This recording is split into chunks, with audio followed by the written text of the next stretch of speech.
about how to make African cities smarter, more efficient, digitally capable, that we think about who we are talking about, how we're going to make their lives easier, and why we're doing it. But also it's important to realize that with the advances in medical science, many of us in this room are going to live longer than what was previously anticipated. And I don't know about you, but I don't want to be disrupted. So we're also here to talk about our self-preservation. So ladies and gentlemen, welcome to Transform Africa 2019 in Kigali, Rwanda, and I wish you a successful conference.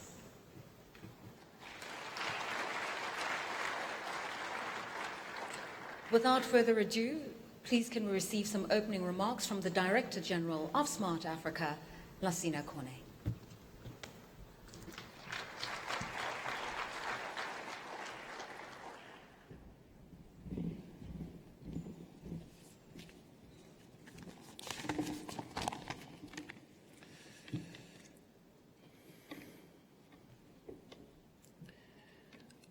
Right Honorable Ministers, Dr. Nyeri Edward, Honorable Ministers, business leaders, distinguished participants, ladies and gentlemen, good morning, bonjour, salam alaikum, muramutse. A very warm welcome to you all, and thank you for responding to our invitations to the second Transform Africa Summit Economic Forum. Some of you had to travel long distance to be here in Kigali, beautiful city. We appreciate your presence today. Being here in this forum sends a clear signal of your commitments to Africa's digital transformation agenda. Today and over the next few days, we would be delighted to interact and engage with you. We also wish to have a productive and successful engagement. Excellencies, ladies and gentlemen, technology can help Africa reach its socio-economic transformation goal if used smartly. It can help us reach them faster. We are here because we have a shared belief and value that we can make a difference individually and collectively in the respective role we have, whether it is a private sector or public sector, academia, or the youth.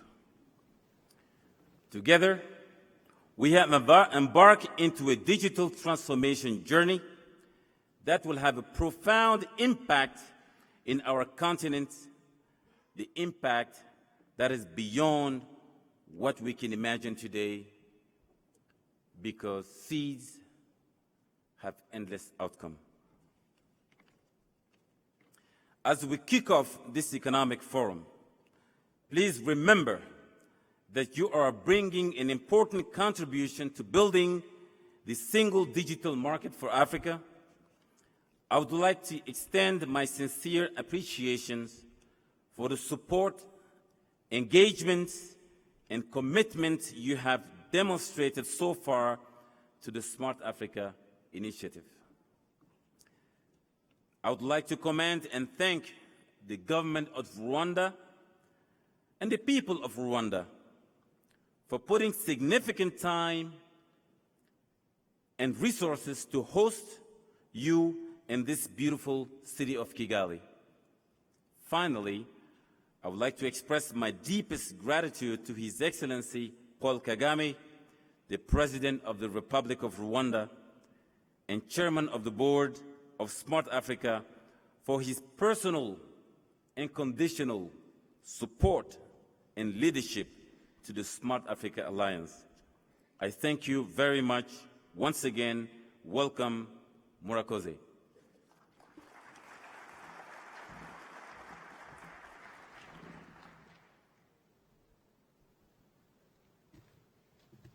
Thank you for your remarks, DG. I referenced earlier that Africa is a young continent, and I think over the next few days you're going to hear that term a lot, because it is the reality with which the continent faces itself, but it is also the opportunity and the resource upon which Africa can draw on as it talks about growth transformation strategies. Right now, we wanted to use the opportunity to introduce you to a young African, a pioneer in her own right, and whose journey through technology has really helped her raise her skill set, exposure, and capabilities in the fields of e-commerce. So for our Smart Talk this morning, welcome warmly Fatoumata Ba, the Chief Executive of Django.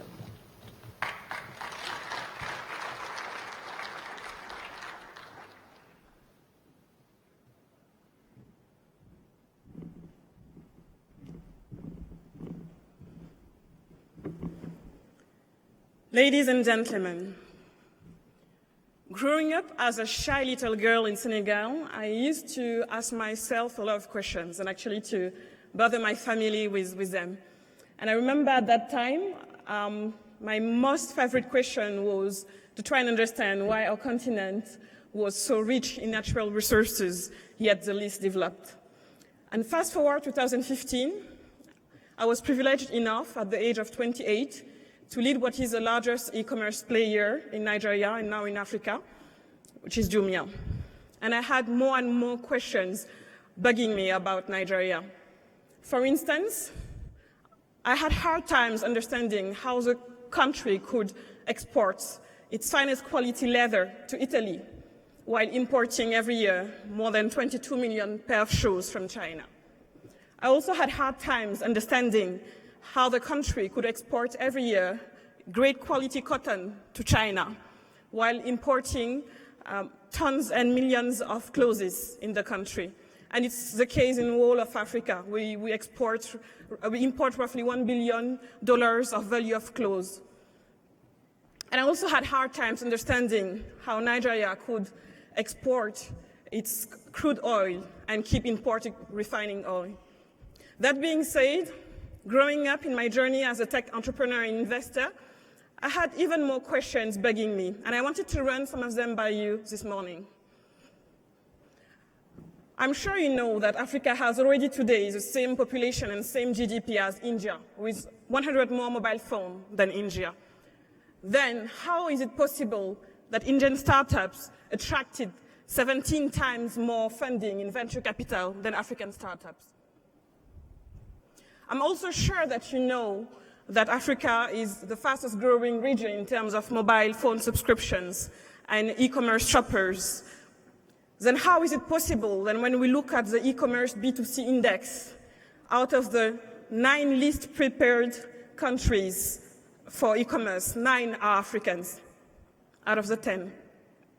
The first country in this index out of Africa is Mauritius, and it ranks at, I think, the 55th place. I'm sure you can see how Rwanda is a hinterland country and Côte d'Ivoire has direct access to the sea. So how can it be possible that the internet cost of 1 megabyte of data is $8 in Rwanda and $60 in Côte d'Ivoire? Why is that? And the list goes on and on again. And on a personal standpoint, there were at least 3 questions that were keeping me awake at night. The first one was looking at the US having 1 retail outlet for 400 inhabitants, while Africa has 1 retail outlet for 60,000 inhabitants. And to me, that is a massive driver and main driver behind the success of Jumia. It's not necessarily that it's the best tech platform or anything. It's because of this kind of paradox.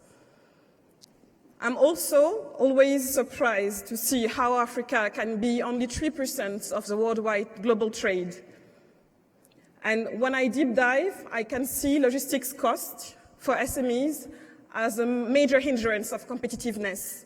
For instance, in East Africa, it can be up to 75% of logistics costs represent as a percentage of total merchandise. In US, it's 6%. 6% versus 75%. And that's why my team and myself, for instance, piloted an export platform for Ivorian SMEs last December. It's called Jexport. And I have a third question that I'm very passionate about, which is a funding gap, because we see tremendous opportunities, tech-enabled on our continent. We see also the talent. We have the same, even better talent, resilient, but issues with access to funding. And that's why I started a couple of years ago being a business angel and professionalized it, launching a studio, investing in Ivorian and West African tech startups, and now closing actually a VC fund to be able to fund more African and young startups to help leverage technology to bring not only economic performance as a result, but a double bottom line, also creating better and faster ways to have access to essential services such as healthcare and education, improve access to employment. BCG is predicting that e-commerce by 2025 will bring at least 3 million net jobs in Africa, and also help our SMEs have better access to markets, to capital and capacity. Because we all have to remember that at the end of the day, this is not a technology problem. It's not a feel-good stories or only an inclusion program. It's about leveraging technology to actually drive development, and there is a business case for it. But at the end of the day, I think we are also all tired of asking ourselves endless questions. And what makes me feel great today to be with you is I think if there is anyone in the world who have great answers, but more than answers, the capacity to drive change, it's you. Head of states, policymakers, private sector, institutions, investors. So I hope that when we meet next year, it will be to report less and less unanswered questions, have more and more answers, but more progress. So this is not, I hope, another speech with great facts and figures and stories, but a call to action. Thank you.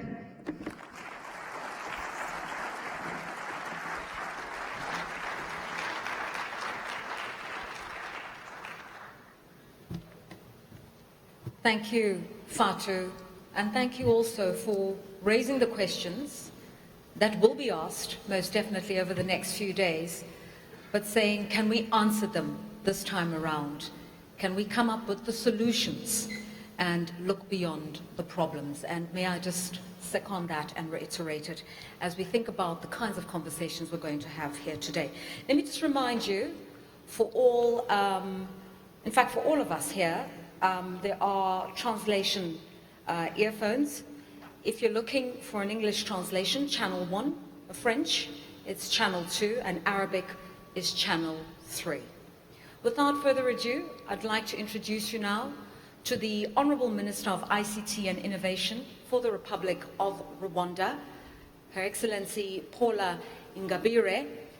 And I found it quite intriguing that the title was not just Minister of ICT, it was Innovation. And I don't think there's any other minister with that portfolio or title in Africa, which not only reiterates and reminds us of Rwanda's commitment to this idea of Africa transforming and moving into the digital age, but it's really focusing the mind of the minister to the work that this government and this region can do and achieve. So please welcome warmly the Honourable Minister.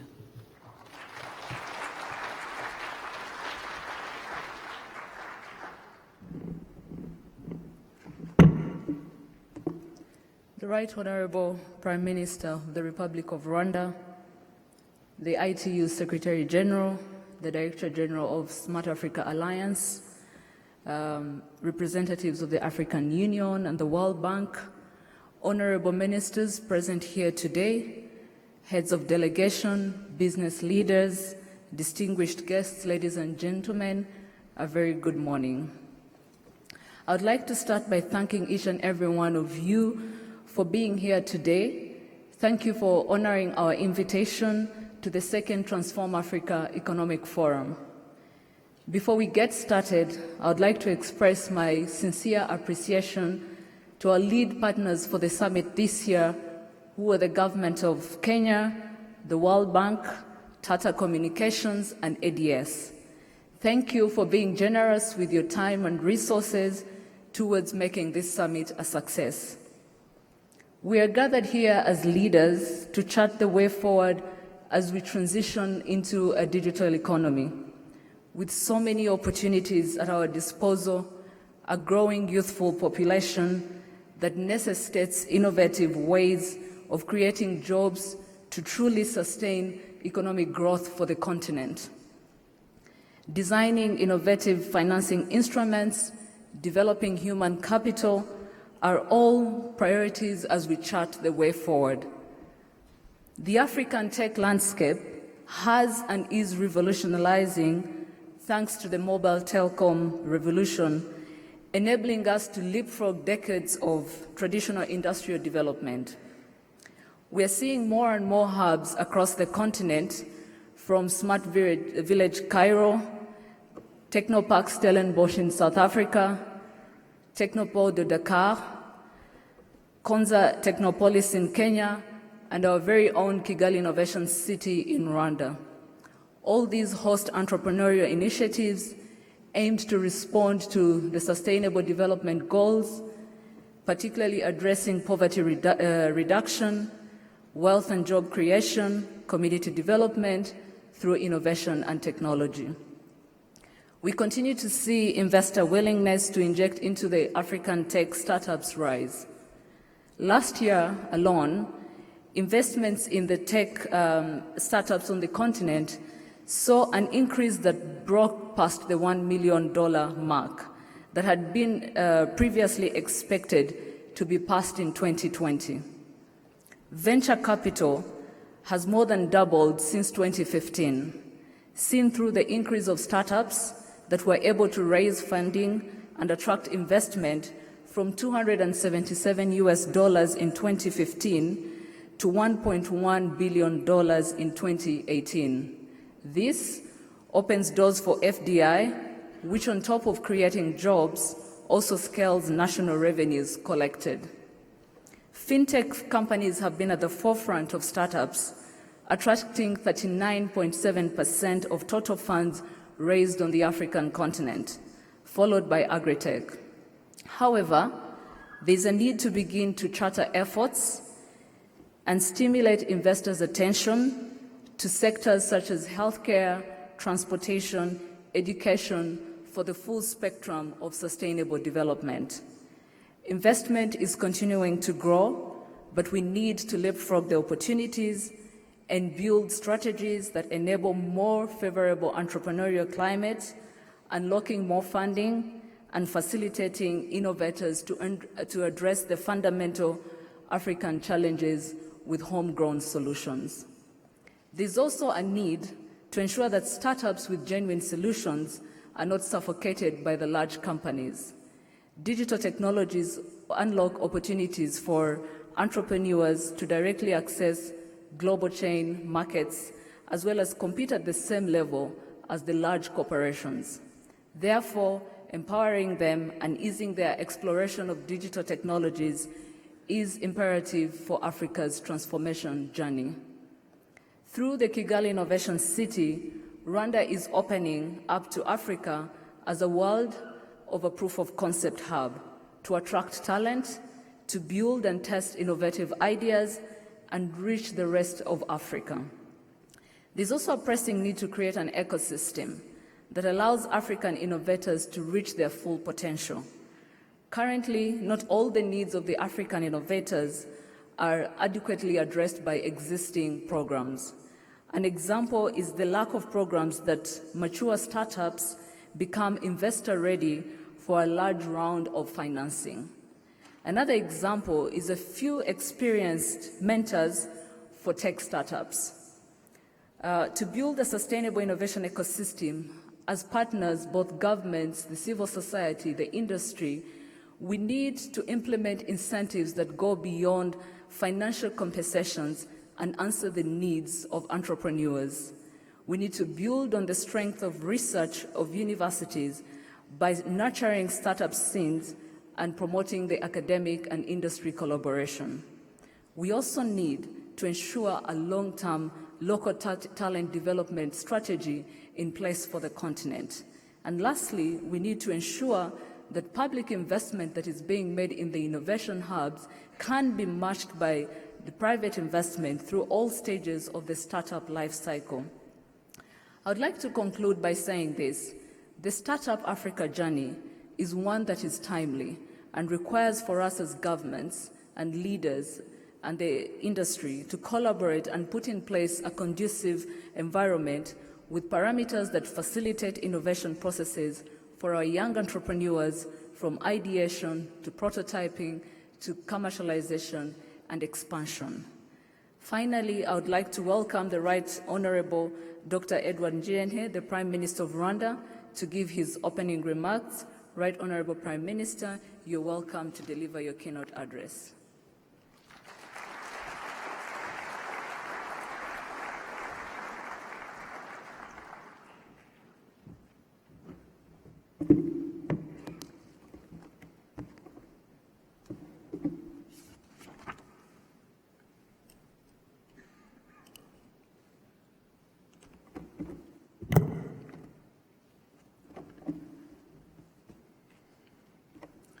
Honorable Ministers, Head of Delegations, Technology Business Leaders here present, distinguished guests, ladies and gentlemen, good morning. It is with great pleasure that I'm joining you today at this economic forum of the Transform Africa Summit. Let me begin by welcoming you all to Rwanda. As you are aware, this forum originates from the desire for African government and the private sector to create a single continent-wide digital market. This market will enable Africa to fully benefit from the digital transformation, attract large-scale investment, and create jobs. Africa has the fastest growing youth population with more 140 million young people now than a decade ago. By 2028, the African continent will be hosting almost 1 billion people under the age of 25. This young population presents an opportunity to optimize adoption of technologies as the younger generation is eager to embrace the digital era. This is where we see the value for startups, which play globally a significant role in economic development. Across the world, startups are currently being championed by the youth who are actively creating jobs and transforming their communities.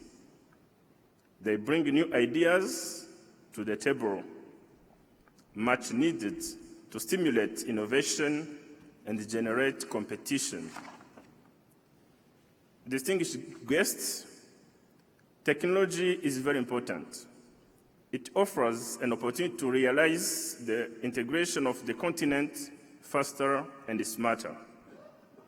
In addition, technology breaks the usual borders that has traditionally defined our countries.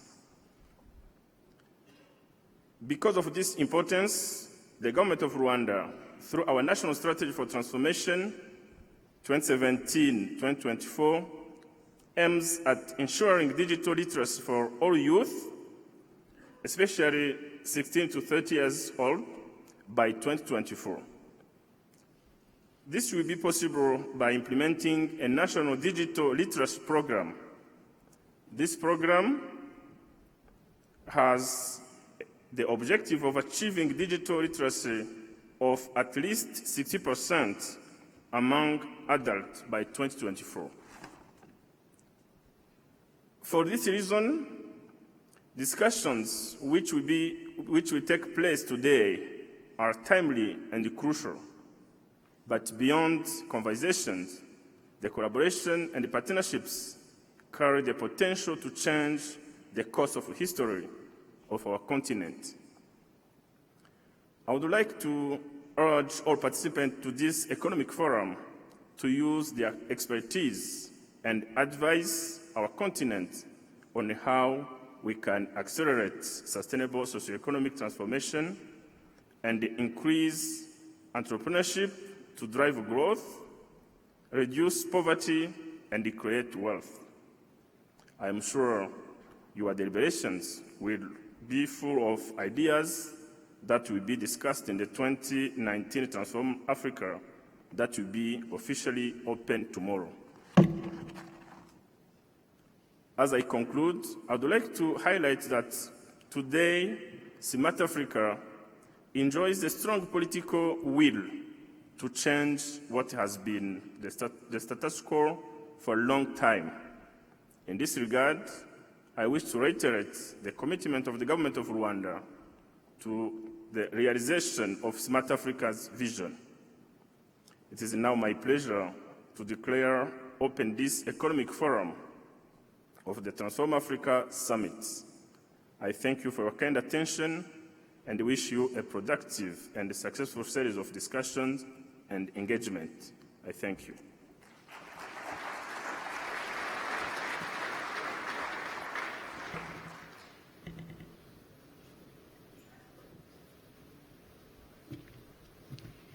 Thank you very much to you, Right Honourable Prime Minister, and thank you also for officiating over the opening of this morning's Economic Forum. So, ladies and gentlemen, in a nutshell, in the last 45 minutes, we've really put it to you and challenged you to be part of the growth, development, acceleration, advancement of Africa. A young African has posed a few questions to you, which we hope will be answered today and over the next few days. The Honourable Minister of ICT and Innovation has shown you the depth of Rwanda's commitment in seeing the growth through science and technology of not just this economy, but of the region, and opening its doors to those who want to be part of those solutions. And those views were reiterated by the Prime Minister. So what we're going to do now is introduce you to the panelists as we talk about how the digital economy can fast-track integration on the continent, because this is a very important conversation. We're having politicians, to a large extent, doing the very best that they can to complete protocols and treaties around a continental free trade area and integrating our economies at a policy level. The question is, what can business do and how can technology harness that? So please join me in welcoming those who will be part of this conversation at this juncture. We have, in no order of preference, Dr. Elsie Kanza, who is the head of Africa at the World Economic Forum. She'll be sharing her views. We'll also have Fatoumata Ba, who shared her insights, and she'll be joining us as the CEO of Django. They'll be joined by Nick Rudrick, who is the Chief Executive of Liquid Telecoms. Joining us also will be the Director General of Smart Africa, Lasina Kone. And then we're going to have some interventions that come from the floor. And whilst that happens, okay, I acknowledge that. And whilst this is happening, please can we also allow the Prime Minister to make his exit before we begin our conversation.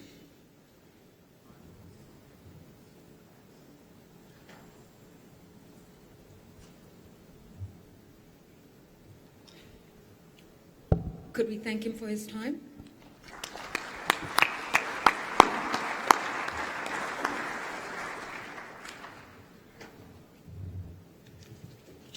Do I have all the panelists on stage?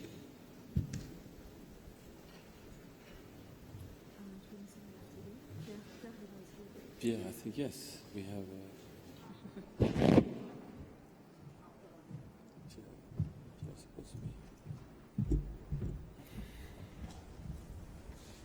And finally, could I invite Pierre Gilan, the Vice President of the African Development Bank, to join us.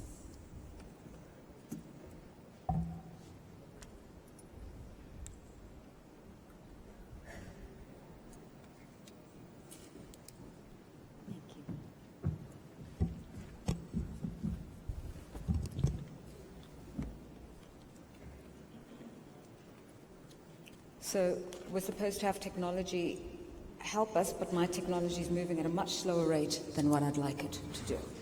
So just bear with me there. So the topic for this morning is how the digital economy can fast-track Pan-African integration. I think just by way of getting everybody's thoughts, in less than a minute, could I ask you to share your views? What is this connection between the digital economy and regional integration? It clearly wasn't apparent to me when I began. I thought regional integration is what the politicians are doing, and the digital economy is what business are doing, and yet there's alignment here. Elsie. Thank you, Lerato. 1 minute is quite tight. Essentially, I'll just focus on connectivity. And so integration offers the opportunity for connectivity at scale. And if I just focus on one initiative that we are supporting, which is Internet for All, connecting the unconnected, integration offers the opportunity for Africans to interact seamlessly in the digital space across the continent. Fatoumata? Well, speaking as a tech entrepreneur, which is an e-commerce player, that used to be an e-commerce player, I see the access to larger markets and the competitiveness, especially of logistic costs, as main drivers or hinderers of, I think, integration in terms of trade. For instance, when I was in Côte d'Ivoire, we had very hard times supplying the demand that we had cross-border from Côte d'Ivoire because of the lack of custom integration. DG? Yeah, in integration, African integrations, when we talk about this single digital market, it will not happen until we all embrace the fundamentals of ICT into our community and into our government. As you know, the digital transformation, it is the process by which every single nation or a country has to go through in terms of processes in order to really harness and integrate. It basically means anything we do in a conventional way has to change in the digital way. So that will follow a lot of processes and steps. Nick? Well, as the continent moves towards a wide free trade area, one of the key enablers of that will be connectivity and the ability to communicate across the continent. Already we see the majority of voice traffic takes place between neighboring countries, yet that currently isn't matched by flows of data traffic which are carrying the e-commerce of the continent. That still is something that flows out of the continent rather than within. And I think that's one of the key challenges in developing an integrated digital economy for the African continent. And Pierre? Thank you. So yes, digital economy is global. Africa is 54 countries. And if we want the digital economy to grow, we need to break these national boundaries down and create a true single market. At the same time, for the private sector, there's also a key role to play in making that happen. It's not just politicians and regional economic commissions or the AU Commission. It's also private sector to make that integration happen through its political, economic, and business cloud. So a few things have been said here this morning, and thank you for giving us summations of your views on the topic. But let's hone in on an issue that both Elsie and Nick raised: connectivity. Data flows. This remains a major impediment on the African continent. I think we're talking less than 10% internet penetration. And for those who do have access to the internet, the costs are exorbitant. I mean, there are campaigns from South to East Africa about reducing data costs. So this begins to be a real barrier for transaction and trade, does it not, Nick? Well, I think everyone wants to see the cost of communication coming down, particularly not only within nations, but across the continent. I think one of the challenges which the continent faces is really to develop a whole ecosystem of services that is integrated fiber, mobile networks, and e-commerce and cloud services that run on the top of it. I think at the moment across the continent we're looking at a dysfunctional ecosystem which doesn't generate the kinds of returns and revenues that really the industry needs to deliver an integrated network. I think we've seen with new cloud services which are primarily supplied from outside the continent, whether they are e-commerce or whether it's WhatsApp or those kinds of services, we've seen revenue flows really leaving the African continent and being generated outside the continent. So whereas before we would see revenues from voice traffic and other services all remaining locally, we are now seeing a lot of those revenues through advertising and other services really being generated and kept outside the continent. And for us to develop and invest in the networks locally, we need that ecosystem to really go back to a position whereby we are hosting the cloud services on the continent, where we are building data centers here, and where there is an investment right across a whole variety of technologies in order to build the networks that we need. Mr. Kone, I saw you nodding. Do you want to add to what's being said about connectivity? Yeah, absolutely. In fact, let's put the fact out, because the facts are really stubborn. We have 51% of the world population connected, 49% of the world population not connected. A combination of submarine cable and satellite and all type of medium for communication, it covered close to 95% of the world surface. So what is the problem, including Africa? It is the willingness. It is to attract the population to use online services, number one. Then when we talk about, particularly about the African case, when I say a combination of all medium of communication, satellite and submarine cable, it covered 95% of the world. So what's the problem in Africa? It is the fact that Africa, it is not interconnected. As my colleague has said, if you look at the continent, we do have a submarine cable. We don't have a lack of capacity, but our data, our voice is going out. So every time we sit on the internet trying to browse, we browse and it's going outside. So when you talk about, everyone talks about Africa being the fastest growing continent in the world, but it is the most expensive continent to access the internet. I'd like to bring Pierre into this conversation because obviously as the African Development Bank, you're almost an interface between governments and private sector in terms of development financing. Whose job is it to bring in this core infrastructure that will connect Africa? Because for the private sector, it's huge capital expenditure. The telcos will tell you $1 billion each year in laying the fiber optics. And the government will tell you we need to roll it out. So why don't they roll it out then? Good. Excellent question. So in a nutshell, what I would say, it's 70% political economy, 30% business solutions. Why do I say 70% business political economy? Africa, first, has been a tremendous success story when it comes to connectivity. We see what has not been achieved yet. We tend to forget the tremendous pace of growth we've seen over the 20 past years. So Africa is a continent that has shown that it was able to take advantage of new technology, take the mobile technology 20 years ago, and really take full advantage of it. Take mobile money and see how the continent became a leader in this space. So the potential is here.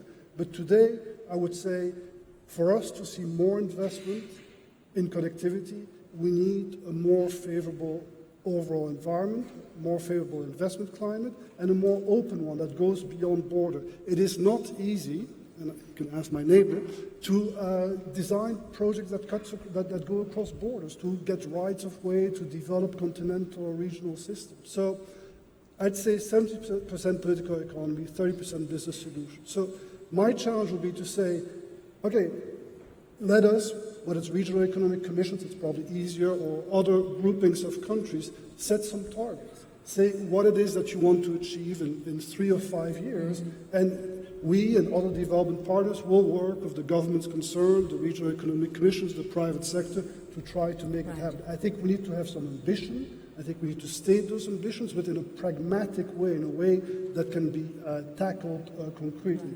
We, for example, at the African Development Bank, only have at this point 2 active projects on backbone fiber connectivity, and that's Central African Republic and Chad, which, as you will recognize, are not exactly the easiest markets. Private sector don't come to us for financing. We have financing available, and governments don't prioritize connectivity in their request to the bank. I don't want to belabor the point, but Nick, as a private sector player, I just want you to give us, in a short synopsis, an understanding of how it's done.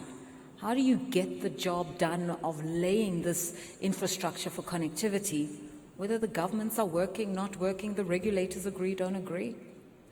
Well, I think overall the general environment across the continent, and bearing in mind that every country is different, has improved enormously. I think there's often conferences that talk about difficulties of way leaves and those kinds of things, but I think that those have largely been overcome. There's a great deal of enthusiasm and government support almost everywhere to roll out new infrastructure, to roll out fiber. I think what we're not seeing is the kind of integration from one country to another. If we look at inter-Africa data flows, the data flows within Africa is only about 2% of the total data that Africa is carrying. If we look at physical goods, it's higher than that. So the key challenge is not so much anymore based on physical obstacles or regulatory obstacles, but how do we get data flowing between nations rather than within nations and then effectively exported to the rest of the world. Elsie and Fatu, I want to take the conversation forward a little bit. It's still connectivity, but it's now social impact. I remember speaking to a CEO of a telco on our BBC show, and he said, the reality is this: Africa, or the continent in general, has dual economies. You have urban-rural, rich and poor, and you have people living in the 4G world, and a big chunk living in the 2G world. And you can't provide solutions for everyone. Is that what's happening here when we talk about digital economies? Those who are in the uber sophisticated digital economies, smartphones, financial services, and those who are still somewhere voice, not quite data, not quite wireless, and need to make the leap. Thank you, Lerato, for bringing this topic. I actually don't believe in this divide. I actually believe that in Africa we have the opportunity to use technology as a fast track for the real economy and especially the informal economy. And speaking of my experience, I had in Côte d'Ivoire, for instance, the project to build a local value chain of fashion designers. So I went out to find 200 of them, and we had focus group with roughly 80 of them and picked 70. Most of them did not go to school necessarily. They are not tech appetent. And to give you an example, when I was going with my MacBook and my slides to pitch one of them, he was a bit provocative, and he was like, what is internet? I don't even have an email address.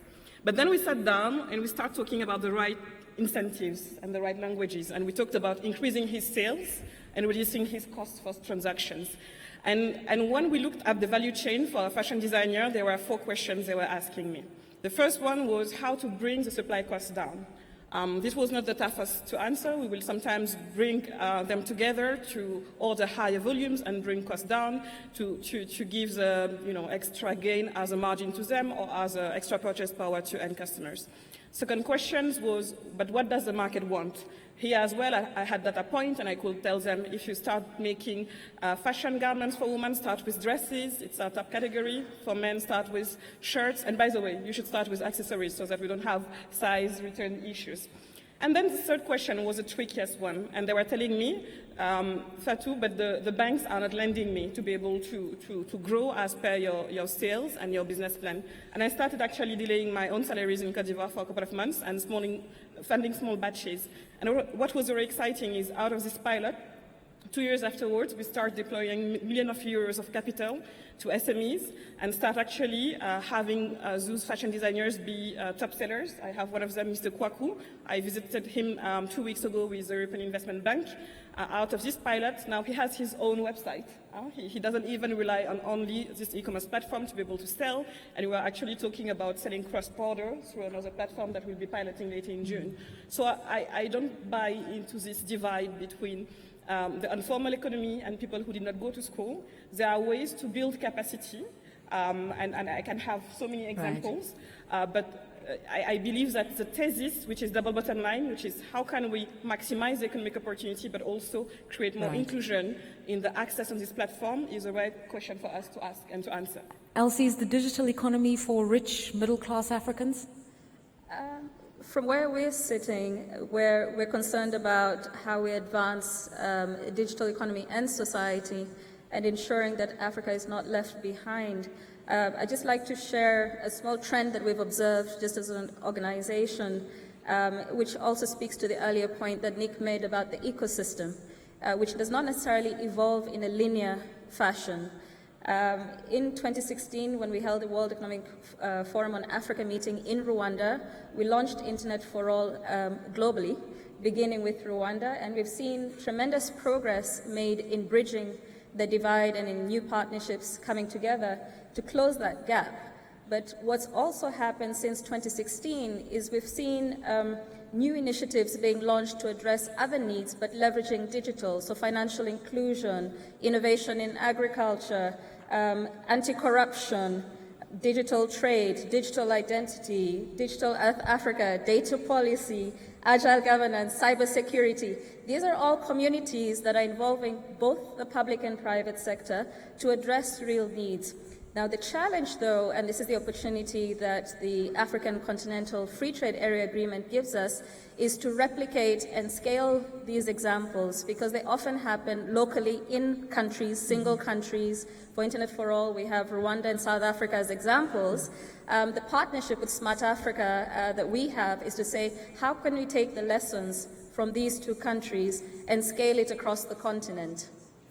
I'd like to move the conversation along.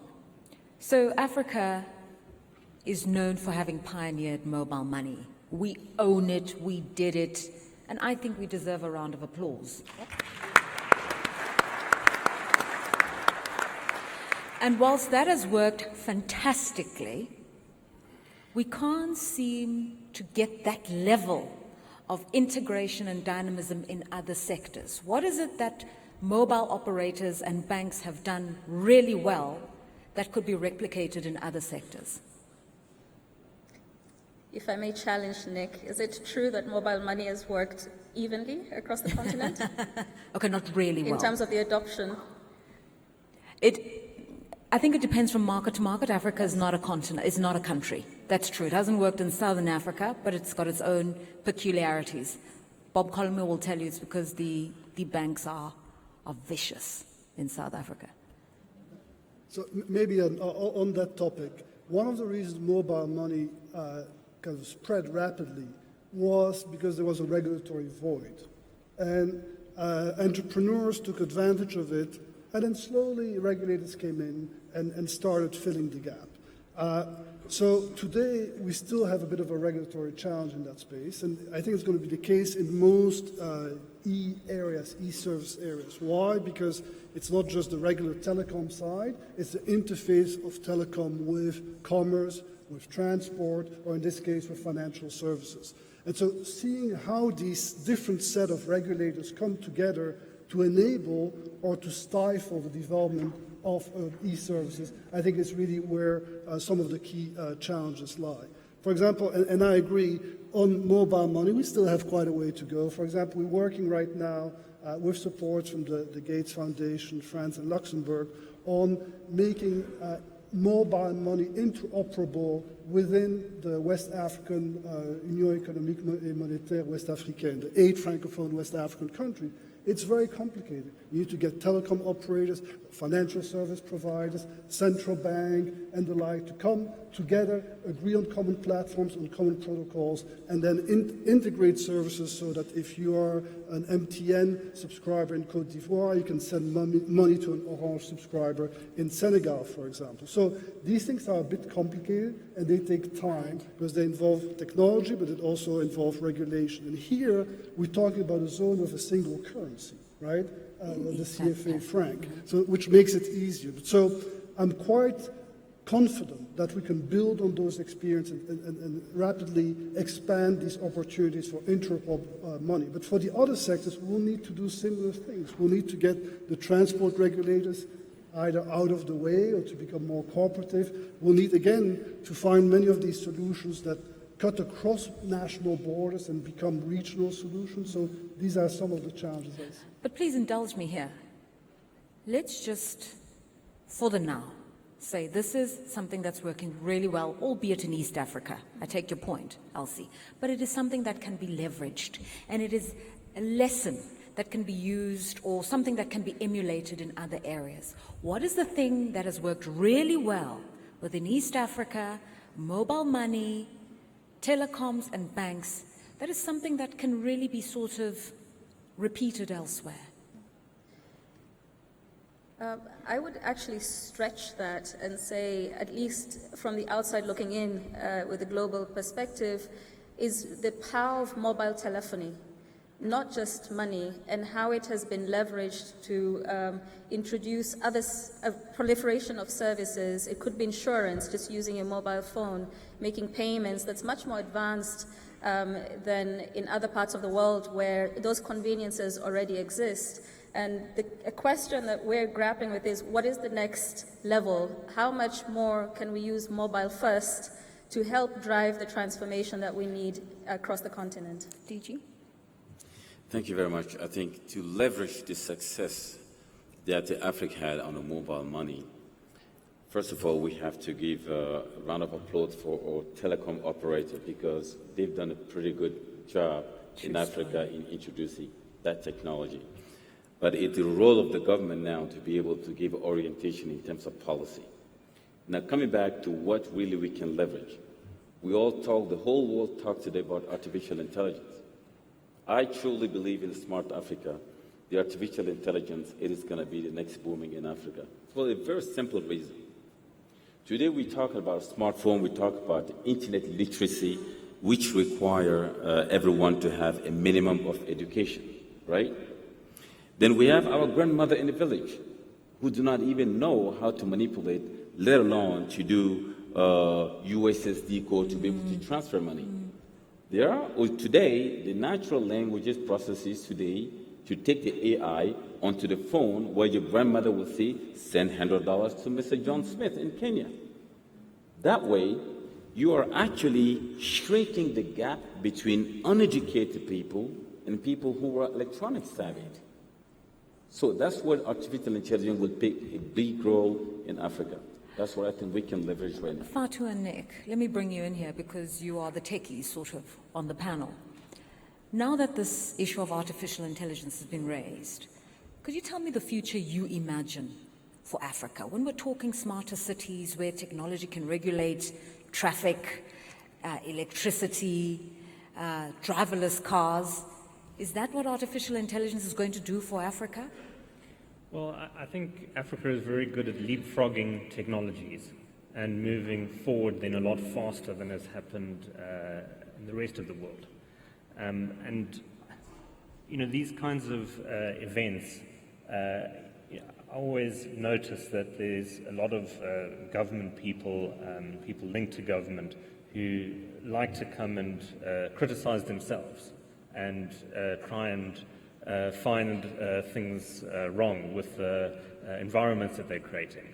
But I think overall there have been enormous improvements and progress across the continent, virtually without exception. And you know, this range is not just from mobile money, but if you look at electronic clearing at borders, We do a lot of connectivity to border posts, so there is seamless electronic clearing. The amount of time it takes now to clear goods at borders, particularly at physical borders for trucks and airports, has reduced to a fraction of what it was several years ago. So enormous successes. What impact will artificial intelligence or machine learning have on these kinds of operations?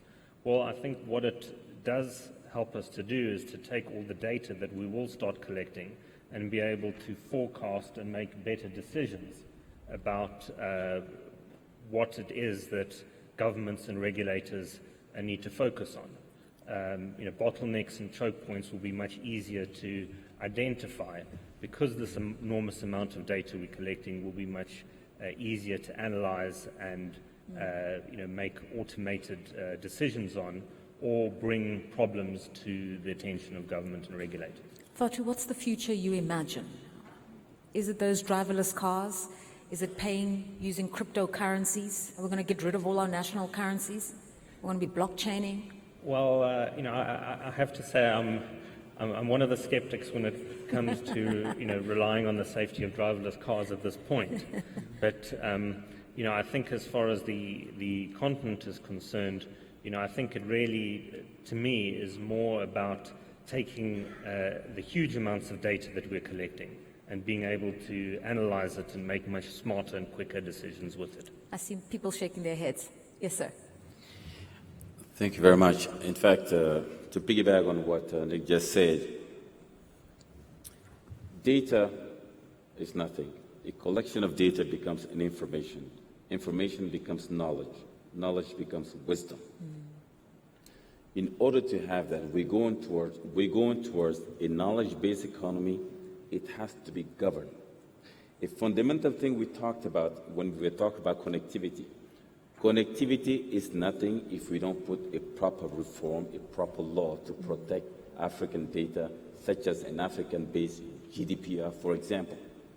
That is the only way that will attract investors to come to Africa.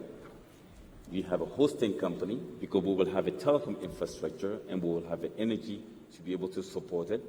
Together, coupled together with an African-based data protection law, which will allow people to trust each other. Now talking about a trust. By nature, every single country in Africa, they have a different level of maturity. And they grow in a silo. It means, I'm not saying they don't trust each other, however, they're very wary, cautious about each other. Yeah. We, in our role in Smart Africa, to be able to anticipate what is to come, blockchain is something we need to look into. Because the blockchain technology is a technology that allows you. We do not trust each other, but we have to have a common denominator to do our KYC. So it's very important, first of all, not only connectivity in Africa, laws for data protection and personal data protection, cybersecurity and data transactions law, to be able to come up with a law which will actually protect. That's the only thing that will keep data in Africa. As long as there is no law, it's not going to work. Fatu. Well, it's interesting because on one hand, I'm a tech entrepreneur, so I'm quite kind of a geek, and I believe in the power of 4IR. On the other hand, I'm very pragmatic, and I think that if we want to be able to have widespread usage, we need to be also very pragmatic, not talking about technology itself, but again, the usage it drives, the problem it solves, and the needs it can help solve as well. And to give you an example, at some point, I realized that we were bringing an e-commerce platform to bring goods, essential goods, closer to Africans. And my own grandmother, she lives in Senegal. She did not go to school, and every month, for instance, she buys a bag of 50 kilos of rice. And she did not have any way to know that she could access those products if I was not her grandchild, because we spend all our money doing ads on Facebook and Google, right? So with my team, we started a small pilot. We started with 120. It was actually housewives at that time. And we gave them tablets, and we told them, okay, maybe you can make extra money or actually sole income selling products that you see, it's like your virtual catalog, to your family, your neighbor, your church if you go to church, or your mosque, or your school if you're in a university. And we grew this pilot up to 45,000 people in a matter of 2.5 years. And at the end of the day, the question was not, was technology the right tool? It was really, again, what was the need and how technology was a way to bridge the gap between the supply and the demand in a very relevant way. And I hope that when we discuss about these policies, we also are very pragmatic in finding the relevance with end users. Yes, so Lerato, back to your earlier point about AI. Yesterday I had the privilege of meeting students who are doing their masters in machine learning at Ames, and what they're looking at is very much what you alluded to, which is how can we adopt these technologies to solve our problems. And one of the students, who actually happens to be Rwandan, actually flagged that language is a barrier right now in terms of communication. And what she's looking at is leveraging AI to remove that barrier when it comes to communication. So I think we need to pay more attention and invest more in our own scientists who are coming up with solutions that may not make sense in a different context, but are integral to who we are. And then back to the earlier point about tech governance, I think the key message here is that the whole world is struggling with this.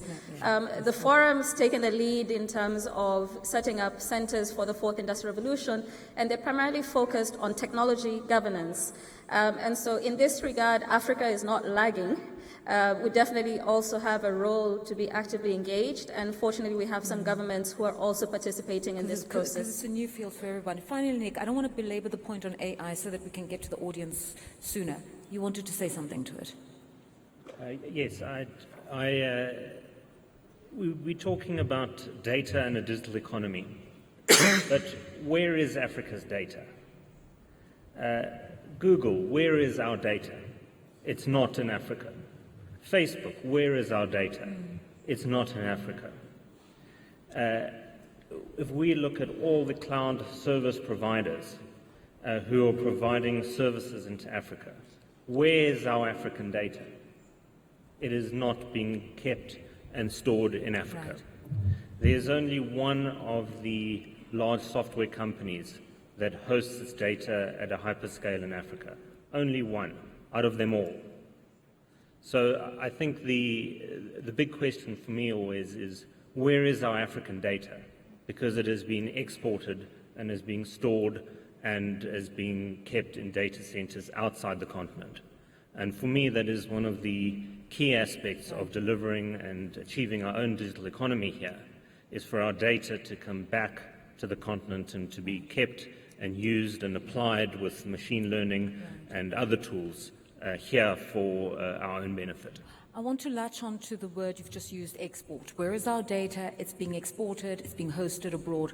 Pierre, let me bring you into the conversation, because regional integration, in a technical sense, means integrating value chains. Means that if something is being produced in Rwanda, you can source the parts from Kenya, and you can produce a component in Uganda, and then the big thing somewhere in the region. How do we create those value chains using digital systems? Because it would help a lot of factories and a lot of manufacturers cut out the bureaucracy. No, absolutely. Let me just quickly rebound on the data center thing. We at the African Development Bank are keen to finance African data centers. So if some of you in the private sector there are keen to find financing, please come talk to me afterwards. But so, on the value chain, this is an absolutely fascinating point and absolutely critical one. And again, here we see technology giving an opportunity to break through existing barriers for regional integration of value chains. It's already difficult to do a value chain within a national context. Why? Because typically a good value chain implies maybe 3-4 different sectors, 5-6 different ministries or regulators, and then the whole thing to gel is not easy. When you multiply by 2 or 3, it's kind of an exponential growth in complexity because of the number of actors you have to align. So what I would say is, one, we need more African champions. Successful African companies that have developed a core business in their own country to invest in neighboring countries, to invest across the continent. Why? Because, again, it's this interface between, in a sense, politics, business, and technology, where we need business to become much more of a driver and less of some group that waits for the enabling environment to be there. Business has to help create that investment. So if you are a significant investor in Côte d'Ivoire, where I'm based, and you have a cotton production business in Burkina Faso next door, the weight that you bring in your exchanges will allow you to break through some of the barriers that smaller players cannot break through. And there are lots of these barriers. They're not necessarily on paper. The laws and regulations have improved significantly. There are a lot in practices and behavior. And for that, I really feel that we need this domestic African private sector that has often flourished with some degree of comfort from its national environment to go outside of its borders and to help create these value chains through a much more aggressive investment outside. I want to stay with you on that point, and this might sound simplistic, but please just work with me. If the private sector are the ones who are pioneering these technologies, if the private sector are the ones coming up with solutions and the infrastructure, and the private sector can do it irrespective of whether there are continental free trade protocols that have been signed, then really and truly, do we need the government in this conversation?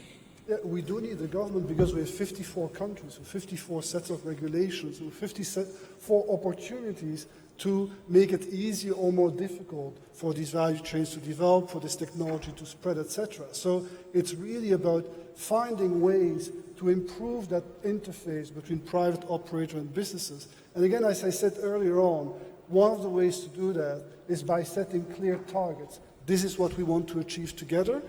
How can we get there? And not in 30 years, but in 3-5 years, so that you have concrete steps moving forward. But so there's no way to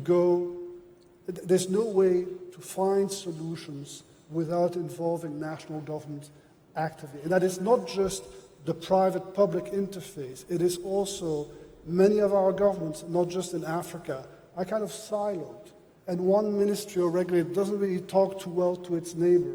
In this age of rapidly advancing technologies, technology cuts across not only countries, it also cuts across sectors. So we need governments that are able to talk to one another, to talk to business, and to create these open environment that allow the private sector to thrive and grow. And the reason I focus initially on African champions, they're going to pave the way, they're going to help develop ecosystems where SMEs will then also be able to flourish, etc. But you need that power, that strength to kind of open up the system. Does anybody else want to add to this issue of value chains and manufacturing? Okay, then my final question to you before we get our special intervention, and I must ask it as a journalist. As I said earlier, we're living in an information age, and it's been facilitated by this. You read your news here, you interrogate the issues here, we generate content here, and content is an industry in itself. Think Nollywood, think YouTube, advertising, and yet we've got governments that are insistent on wanting to control the flow of information, on clamping down on how this technology is used. When we talk about democratizing the digital economy, it's not even access anymore. It's saying to the governments, stay in your lane, sit down. We can handle this. Thanks, Lorato. I think there's a reason why we have governance. It's also to protect us, as well as to uphold universal interests. And a key challenge we face with technology is that it's not net positive. We're seeing that with cyber attacks and the whole dark world and what is happening there. We're seeing it with abuse of data and with new data privacy rules being introduced so that people can own their own data and be able to control how it is utilized.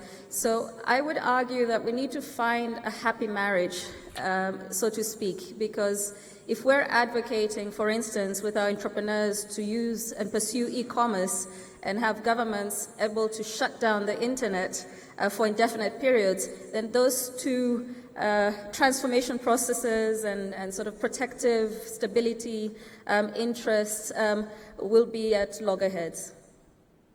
Anyone else? Yes, sir. Thank you. Before the internet, before all this technology, before we were able to actually store all your data on your laptop, the government was not interfering. Fundamentally, let's go back to 101.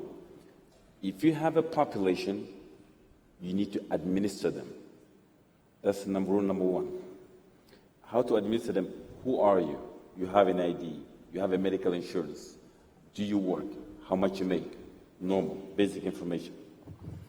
We're going to be transformed into a digital world where it is every single possibility. Look at what happened in New Zealand. Yes. In the name of freedom. Everyone is on the internet. Everyone is on the Facebook. They browse anytime. No, not they browse. They stream anytime. Have social media provider, have they done their KYC? Who are you and what do you want to do? It's a basic question. Why today we are so scared of our kids at home? Why today we have a cyber safety? Why do we have a cyber security? Why do we have a cyber criminality? Because everything we used to do conventionally, where we were not worried at all, then you have to worry online. That's why the government needs to intervene to give policy orientation on what's good and what's bad. Yeah. Yes, so I'd like to take another angle to your question. I think what we need really is governments that are out there providing digital services for business, for entrepreneurs, for their citizens. Governments that really go online, that allow people to transact online, to get their licenses online, to get their birth certificates online, etc., etc., to kind of develop digital IDs for citizens across the board. Ask governments to move to cashless government without kind of transfer of money, etc. As governments buy more and more into this powerful way of being a better government for all people, you will have a built-in mechanism to keep an internet that is open all the time, because the government will be a big actor in it. Surely how you regulate it and who has access to it is going to be still relevant, but shutting off the internet, as you've seen in some countries, may not be an option anymore if so much of the government-to-citizen relationship depends on that vital link of communication. All right, now we're going to have a special intervention, and if our cameras could focus on her, please. It's Dr. Prerna Girmazi, who's the digital director at the World Bank. And I'd like to ask of you, ma'am, to give us your views on this topic about how the digital economy can fast-track regional integration in Africa, and anything that we didn't really discuss on the podium, on the platform here. Thank you very much. Thank you very much. Yes, we can hear you. Great. Thanks. Great panel, great discussion. And I think what I'm hearing is the start of a symphony that is being composed by the continent about the importance of the sector. So I work for the World Bank. I've been in the bank for 14 years, working in the sector. So we moved from telecom to ICT. Now we talk about digital economy. In the past, our portfolio was very limited. And the reason is we were not asked to do a lot on digital or a lot of ICT. This is changing, and it's changing big time. And it's changing because we're hearing very clearly the voice of the continent from the public and private sector telling us that ICT and digital is not a luxury. We need to be thinking about ICT, about digital economy, about digital technology as an integral part of how we think about development. I think our thinking evolves because we listen to the continent. And there is a clear leadership. We heard it today in the panel. We heard it in the opening session. We hear it every day from the leaders of the continent. So we're very excited to be working with all of you on this important topic. I think thinking big is very important. You know, digital knows no boundary. You know, we spoke already about data and how data, flows. We cannot put a boundary to it. But if we think about regional, I think it's very important because it's a sector that requires us to think big. Each country in Africa to itself is a small market, except for a few, right? But if we look at the whole continent as a single market, this continent can easily compete in the global digital economy.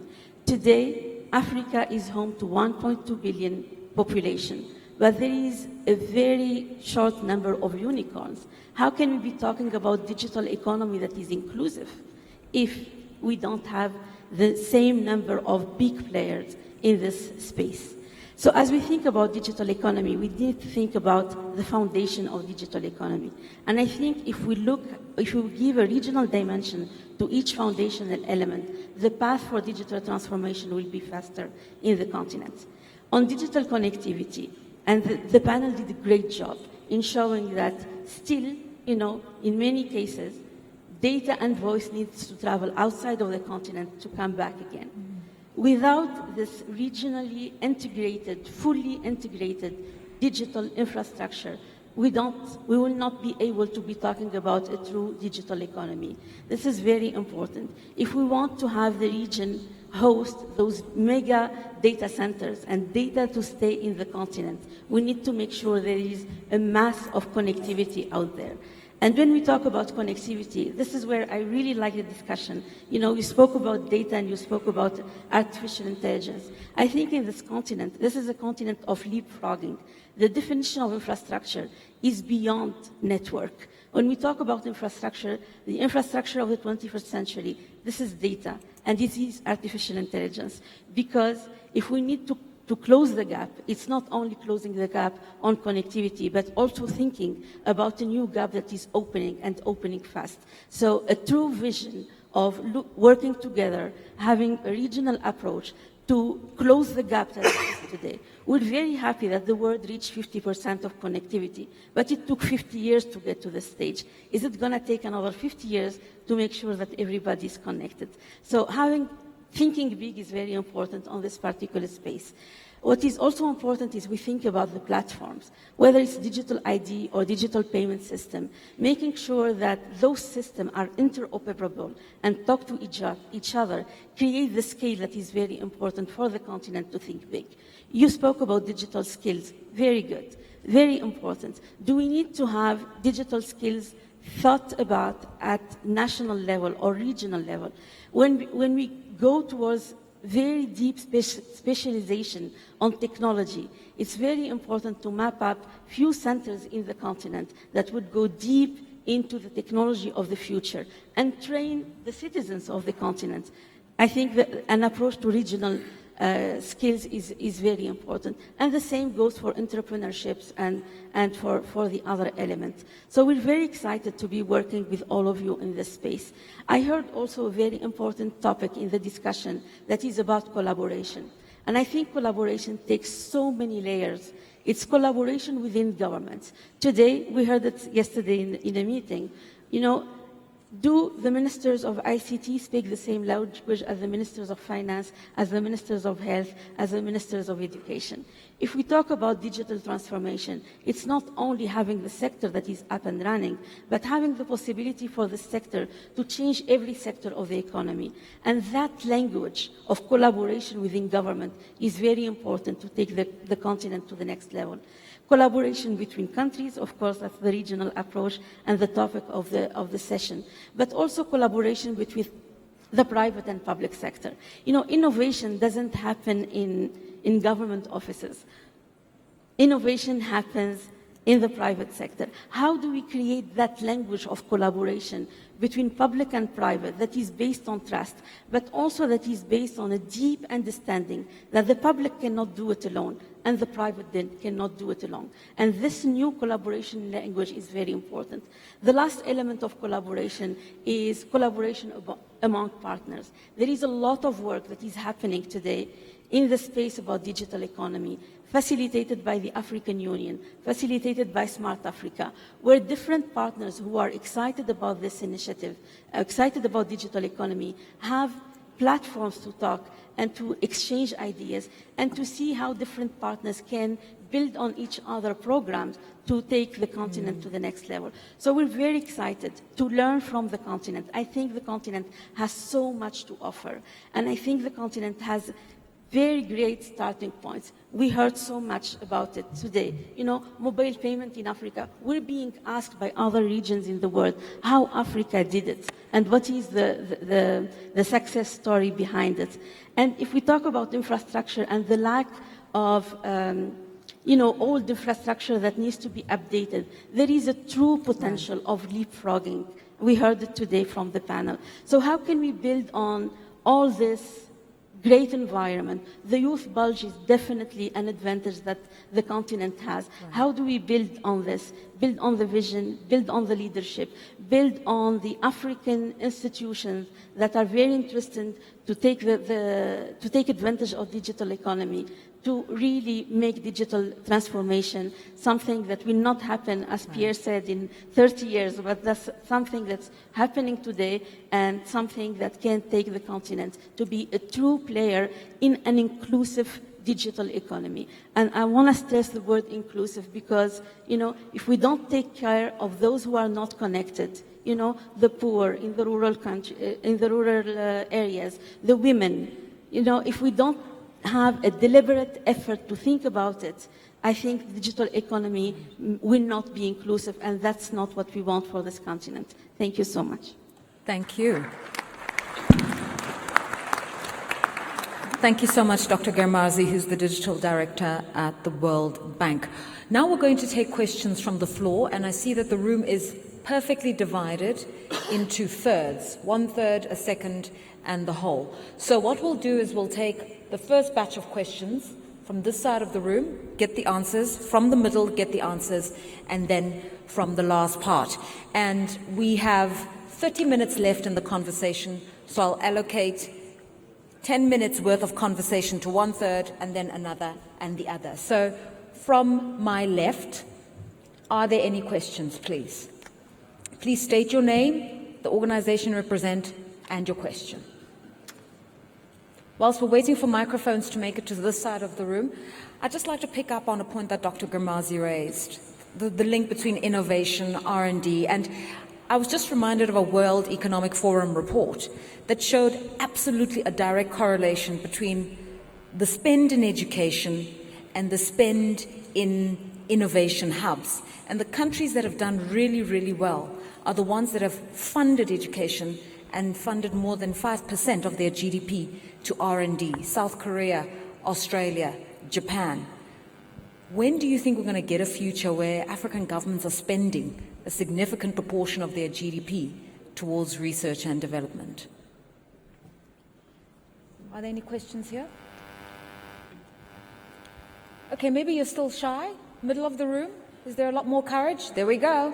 I see it. Yes, sir. Two sirs. Why don't you both stand up and then the microphones can get to you easily. Go ahead.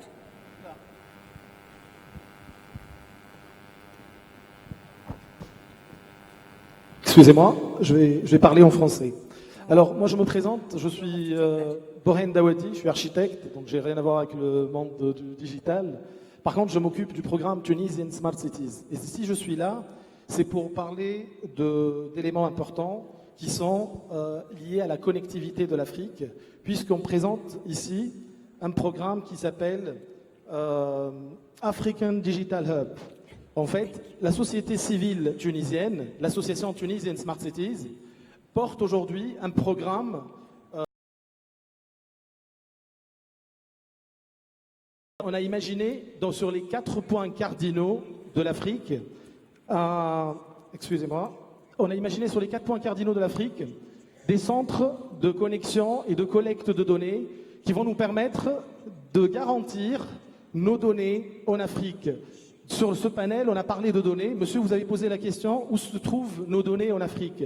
Nos données se trouvent à Marseille, chez une société qui s'appelle Interxion et chez une société qui s'appelle Jaguar Network, qui comporte l'ensemble des données africaines, les 2,6, je pense, vous me corrigez, de gigabits de données africaines, qui sont plus que les données générées par l'Inde et l'Amérique latine réunis. Donc l'ensemble de ces données, on a un enjeu très très important à les garder en Afrique chez nous. Et il y a un sujet qui est très important qui est lié à la souveraineté numérique de l'Afrique. Pourquoi aujourd'hui nos gouvernants n'imposent pas le fait que nos données restent en Afrique et qu'on puisse les traiter tout seul et qu'on puisse les aborder d'une manière intelligente ensemble pour répondre à la question de l'interconnexion de l'Afrique qui a été abordée sur ce panel. Et merci. Donc je reviens sur la partie volonté politique, bien entendu. Merci. Thank you very much. The gentleman in the front. Good morning, everyone. My name is Ambassador Hussein. I'm the Director General of Universal Postal Union. I'm based in Switzerland. The panelists, great speakers, and the lady who has just spoken gave us a very good idea. I just want to be more practical. The young lady who's an entrepreneur here has told us her story. How does she, her products and services, be visible to the rest of Africa? How does the millions of small business enterprises in Africa sell their products? Can they access, for example, the eBays and Amazons and the Alibabas of this world? Who is going to do that job for us? Every country here is struggling to set up the e-commerce platforms. Why is it that we cannot have a single window e-commerce platform with a distribution network, with all the barriers this lady has talked about, the problems of how she cannot be able to sell her products? How can we achieve one single window, continental-wide, digital platform where all our products and services will be visible on that place, and every country's product will be visible to every other citizen of other countries, and achieve the same one single digital platform? This is the question I want to pose, because this is the question I said yesterday when the ministerial meeting. That is the question we are answering as Universal Postal Union as a solution to Africa. And I want people to pay attention to what I'm saying. This is a solution that we have been trying to provide. But again, I want to ask, really, from the panelists here, how do you solve that problem? We have talked enough, and I recall here, President Kagame one time, when we met here, in the last meeting I had here, he told us, you can give great speeches here, you can come and renew your acquaintances, exchange cards, but what is the deliverable after the meeting you come into this place? Those speeches, inspirational speeches of the president, comes to my mind.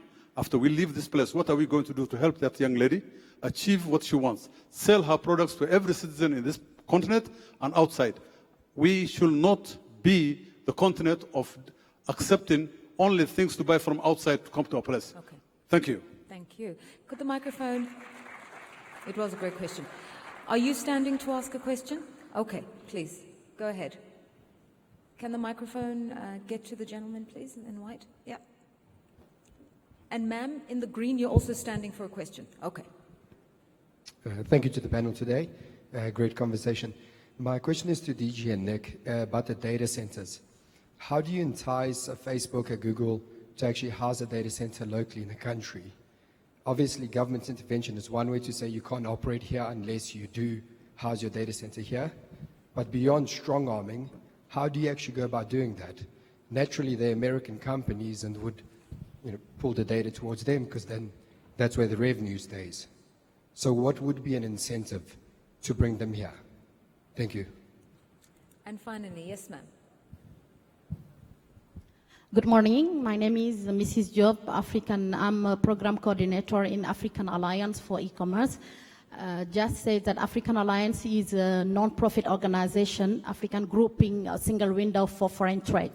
And my question is to all panelists. I would like to know how the platform can fight against illicit financial flow. Thank you.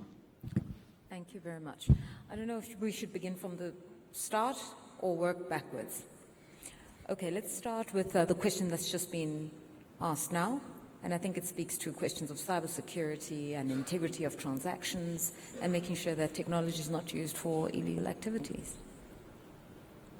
Anyone? Yeah, I'll take the first. Should we start with the first question first? We're starting from the back and then working forward. Yeah, the question is why the government do not have a data protection law. You see,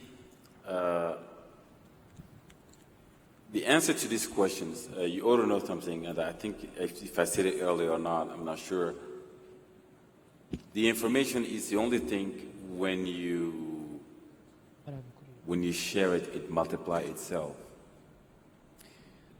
We are to move from a paradigm of finite resources. Africa historically would be in the resources, oil, gas, and so on and so forth, and agricultural product. But the data component is very different. But the data can only be valuable from a data to a knowledge and wisdom. If it's not governed by law, it means nothing. So every nation needs to have, of course, some Smart Africa Alliance country have already started putting in place the fundamentals of data protection only nationally, such as protections of privacy law, transaction law, and so on and so forth. But alone, it is not going to lead us to an integration. However, government need to start with the law, data protection law first, because data is an infinite commodity. Private data, public data. It happened in certain countries. If you want your data to be private, there is a fee that you pay to the government. Or if your KYC information is the public, then you don't have to pay any fee. It has to start from that. I will answer this question with the, I think, the answer will give a multiple, the question I will answer, it will answer actually multiple questions. So when you have individual country providing data protection law, we need a lot of work in harmonization, said by special intervention here, harmonization between the country in order to integrate into sub-regional and a continental prior to even the CFTA agreement. Because CFTA is based on what? In technology, we say free wave. They say free trade. But the wave has no boundary, right? Before, when you travel, when your mother traveled to a neighboring country, you have to write to them and you go to the post office. Then, after that, you have to go to the post office and make a call. Now you just do WhatsApp video call, right? It has no boundary. So to answer, so the government, we encouraging government to actually pass the reform for data protection until we get to African-like GDPR. Then we can be attractive. Because you see, you have to make the bride attractive by having a laws, infrastructure, intra-African. Then people who are hosting data centers like GAFAs, Amazon, and so on and so forth, they will know we have two fundamental things, which is one, we have a telecommunication infrastructure, we have energy infrastructure. It's also coupled with the law of protection that they are actually benefiting from Europe or North America. But we have a big role to play. You see, government needs to take responsibility to actually give orientation and policy orientation towards a complete digital transformation of Africa. These are the laws we need to pass before we actually talk about private. That's why in certain countries in Africa, you will see that technology is way, way ahead of regulation. Then suddenly when the taxes start coming up from the government, the operators say, oh no, this is the new taxes. No, because we're always playing a catch-up. It's time to stop firefighting mode and planning mode. Because if you fail to plan, it's the planning to fail. Thank you. Yeah, so we're back at the first question, I think. So let me answer it in French, as it was asked in French. Donc, je crois qu'il faut faire attention à, en fait, faire tout ce qu'on peut pour développer le système de données, les données digitales en Afrique, et à éviter de créer des règles qui pourraient freiner son développement. Donc, tout d'abord, je suis bien d'accord sur l'importance d'un cadre qui protège les données. J'aimerais souligner que ce cadre, de préférence, devrait être régional ou continental, parce que ça coûte très cher de devoir contrôler chaque législation nationale, se conformer à chaque législation nationale. Donc, dans une ère digitale, il faut que la réglementation, de la protection des données et de la vie des données soit vraiment faite au niveau continental, régional, et s'inspire des grandes normes internationales également. Alors, je ne crois pas qu'il faut demander au gouvernement d'exiger que toutes les données africaines restent en Afrique. Il faut créer un écosystème qui encourage les entrepreneurs à créer des centres de données. S'il y a un problème qui entrave ce type de développement, examinons ce problème ensemble et voyons pourquoi ils ne font pas ces investissements. Donc moi, je serais beaucoup plus pour une politique d'encouragement au développement de l'infrastructure d'information, d'encouragement à l'investissement dans les centres de données, et voir quelles sont les barrières et comment pouvons-nous surmonter les barrières, qu'elles soient d'ordre réglementaire, national, régional, continental, qu'elles soient d'ordre de financement ou autre. Then the second question from the middle of the room was very simple, but I think powerful. We're here talking digital integration on a continent that has lots of entrepreneurs, small and medium enterprises. What is the solution for them? And can there be one platform where we market their goods and we also market what countries' capabilities and potential is? It's simple, but if it's so simple, why are we not doing it? It's happening. And she will complement what I'm saying from a different perspective because she's part of the process.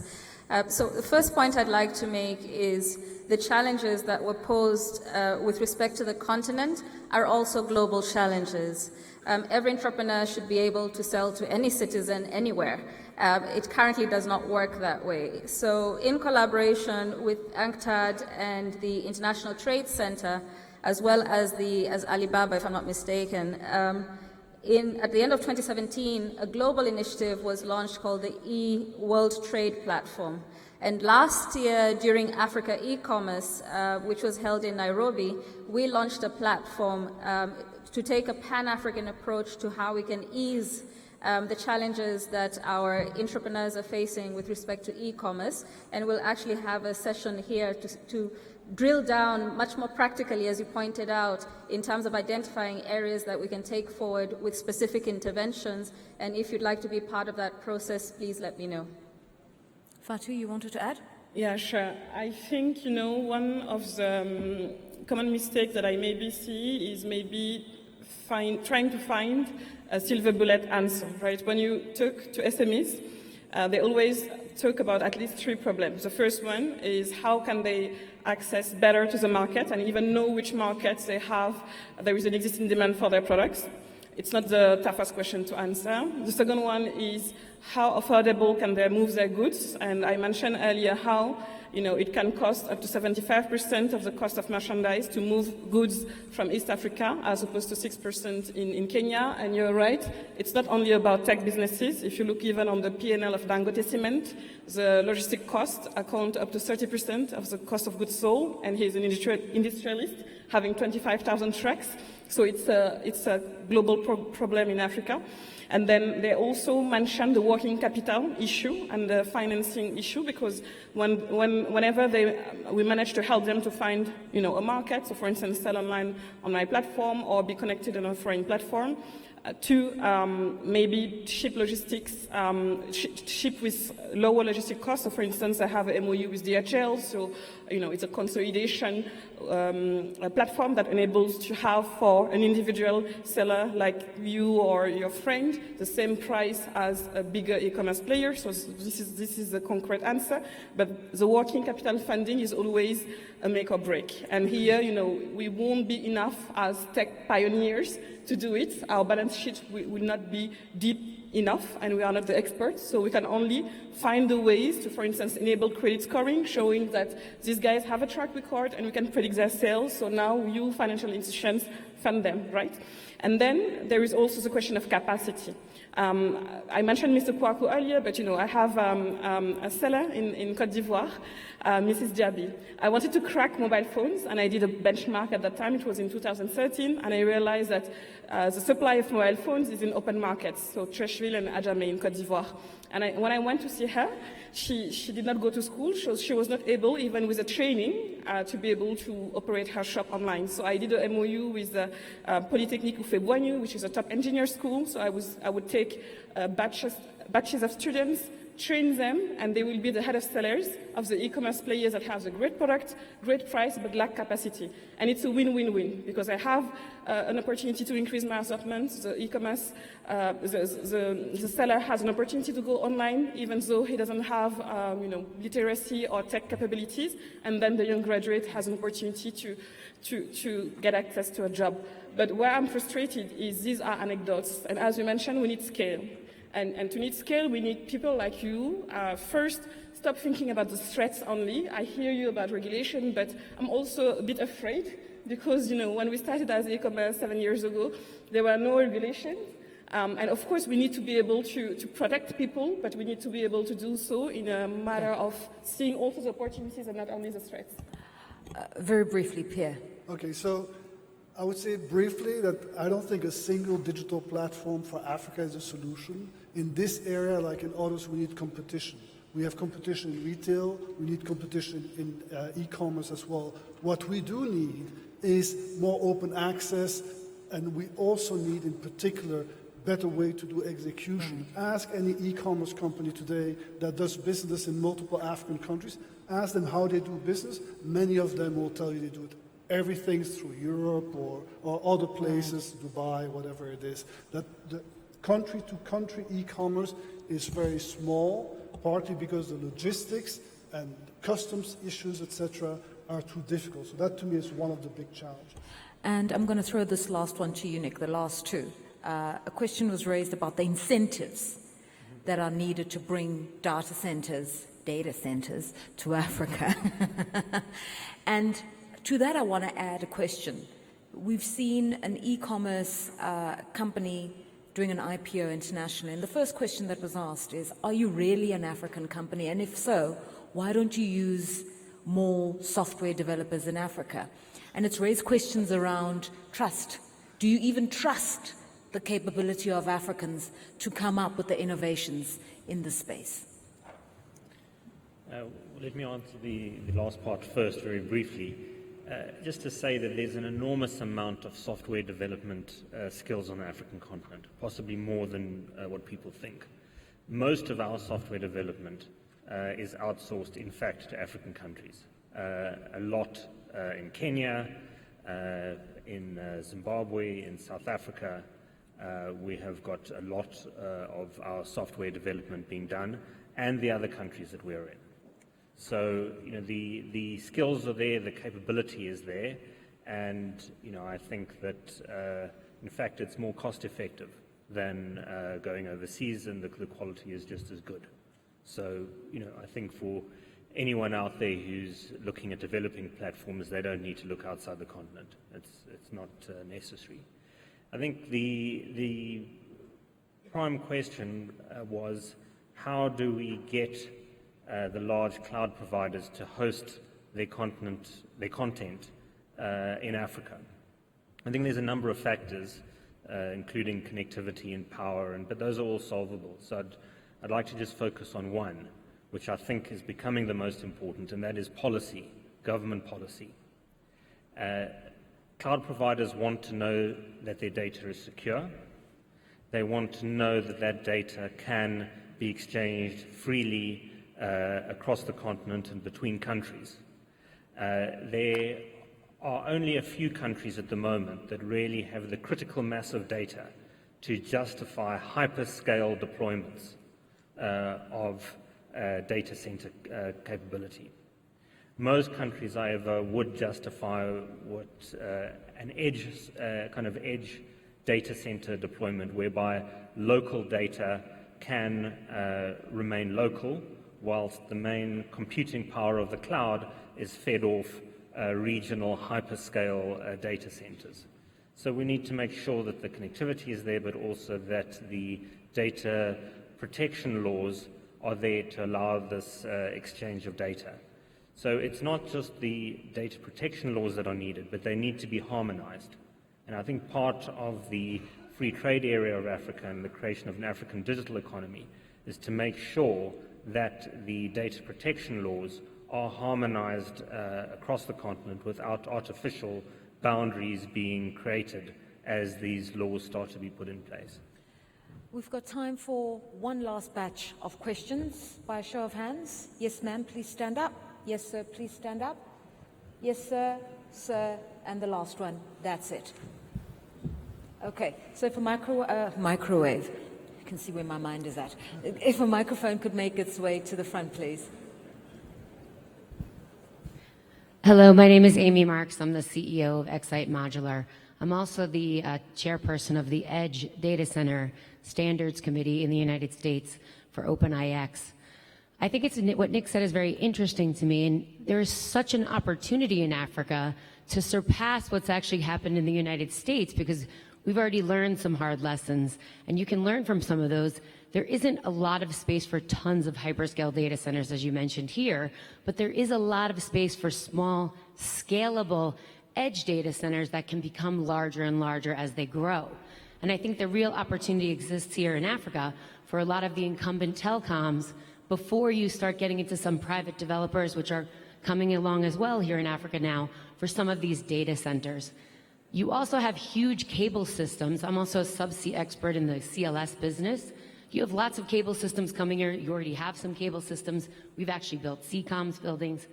You have a really rare opportunity here in Africa to have the convergence of subsea and data actually be efficient, as opposed to having a giant gap between the small edge and the hyperscale. I will also say that being the head of diversity and inclusion for Suboptic, I've never seen so many women at any conference, and as well as women on the panel, so I applaud you at Transforming Africa for that as well. So my question is, Nick, could you give advice maybe to some of the groups out here that could actually take advantage of developing some of these edge cable landing stations and data centers, and how they can actually grow their own businesses? Because that's really where we're going to start enabling entrepreneurs. Great stuff. Could we pass the microphone on to the gentleman in your row? Nick, you got that, huh? That one was for you. Yes, Yes, good afternoon. My name is Robert Kaihura, and I work with the law firm of Covington & Burling, where I focus on technology. Could you put the microphone closer to your lips? Sorry. There we go. So I focus my practice on technology and tech policy in particular with a firm called Covington & Burling. And I just, fascinating conversation, but just a few clarifying points. We've had 45 plus years of massive tech innovation, none of which has really impacted our continent, in part because we didn't have the infrastructure, right? So I think that's kind of a recurring question and theme that's popped up. So we haven't. The first fiber was laid in 2009, and we've seen massive improvement over the past decade. So I think that explains in part why a lot of these large platform companies have not invested here. That doesn't mean they don't want to. And it's worth noting that just in the recent past, Microsoft, Amazon, they're all putting data centers in South Africa. I think it's also important to call out the fact that it's just, we need to differentiate between, I think the term was African data or country-specific data. It's really about the individual data, right? Because all these services are about providing access or enabling individuals. And I think we're trying to find ways to create smart and enabling regulations that protect the individual, but also accelerate innovation in key markets. And I think this is the point that the DG's made on several occasions. And I just want to echo, what will enable the continent is smart and enabling regulations that open the market up to multiple platforms, as the gentleman from the African Development Bank made. I think I'll just stop there. Thank you very much. Could we get the microphone to the gentleman in front here? We're coming to you, sir. I see you. Hello. Good morning, everybody. My name is Abdul Khan, and I'm from Senegal. So I'm the CEO of an ISP based in Senegal. I had a question because when we look at China, for instance, right, we see that China has Baidu, they have Texan, they have Alibaba. They have developed big champions, been local champions. And why aren't we able to replicate that in Africa? That's just, I think, a simple question. Just trying to figure out what needs to be done. Is it government? Is it what type of protection we need to put in place to allow us to grow those champions before, I would say, being eaten by other software companies? Okay, thank you. Fantastic. Yes, sir. Yes. And then the last microphone to the gentleman behind him. Yes. Okay. Bonjour à tous. Donc je vais poser ma question en français. Donc je m'appelle Adébissi Djogan et je dirige un cabinet de conseil en affaires publiques et je suis par ailleurs membre d'un groupe de travail donc qui s'appelle I4Policy, donc qui travaille à l'amélioration des politiques publiques d'innovation sur le continent. Et donc moi ma question c'est alors qu'en pense l'innovation, les conversations qu'on a aujourd'hui en termes de qu'on pense l'innovation africaine en termes d'industrie. Alors en réalité, les discussions ou les pistes qui sont jetées de dire qu'il faut libéraliser, il faut déréguler, ouvrir les frontières, est-ce que dans une certaine mesure, cela ne représenterait pas un frein à la stimulation finalement du contenu de l'innovation locale, de l'innovation made in Africa? Et est-ce qu'en même temps qu'on pense ouverture des frontières, on ne devrait pas engager également des réflexions, des discussions sur des pistes donc d'une forme de souveraineté digitale, de protectionnisme digital, pendant qu'on stimule évidemment les start-up, l'innovation africaine, on protège de la même manière cette innovation et ce contenu local. Donc c'est ma question. Merci. Thank you. And the last question. Good afternoon, the panelists. First of all, my name is Prince Alex Harding. I come from Sierra Leone, West Africa. I'm the chairman commissioner of the regulatory body called National Telecoms Commission. I bring greetings from Sierra Leone to all of you here, from the President, Julius Maada Bio, and the country at large. First, my question or my topic is going to concern mainly on the presentation by the World Bank representative here, Dr. Gomazi. Normally when you hear about World Bank, you think of structural adjustments. Today I saw the human face of the World Bank giving us solutions that is so important to us coming from these small countries. I would like to talk on the need which you talked about for the inclusive digital economy. I would say democratization of the digital economy, whereby bringing all the poor, the women, and the youth. These are the disadvantaged people in our society, especially in Africa, because of cultural limitations, etc., etc., and of course government policies. Then there's a need for government intervention on holistic state, especially in times of education. Let the poor, the women, and the youth know that this is needed for their own development, including, of course, the development of the state and the economy as a whole. You need public education. You need education on a mass scale. To even we ourselves, we are leaders, we need also to be educated, that we need to bring on this group of people. Without it, the economy goes to a standstill. And she also talked about collaboration. Collaboration in every sector tends to conjure rejectionism, to reject. No, I'm not going to join with you.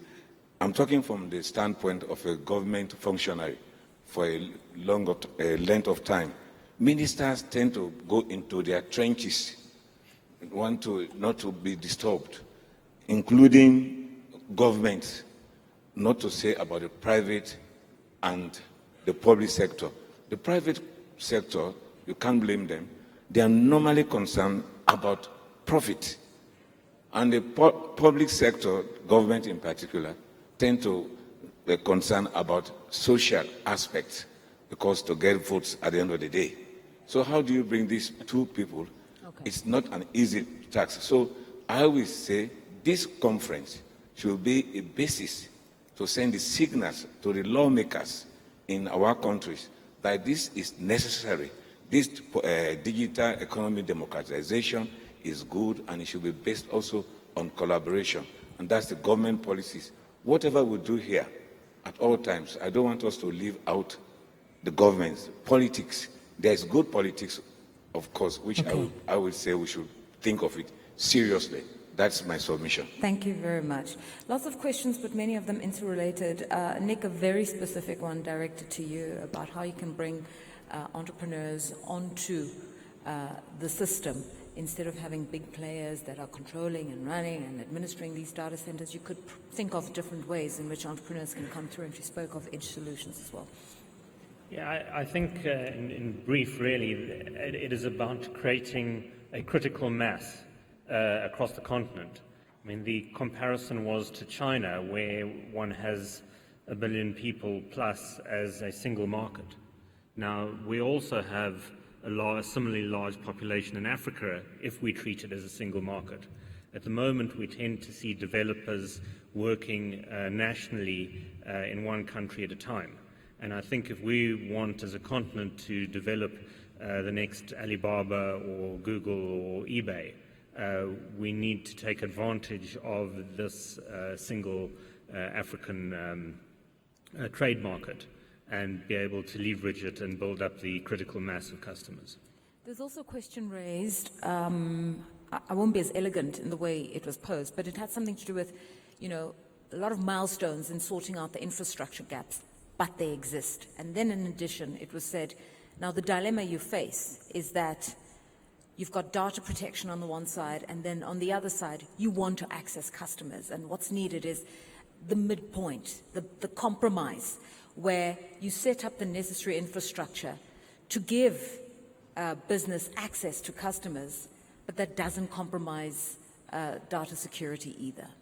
Yes, well, I think at the moment there is no consistent and universal data protection policies across the continent.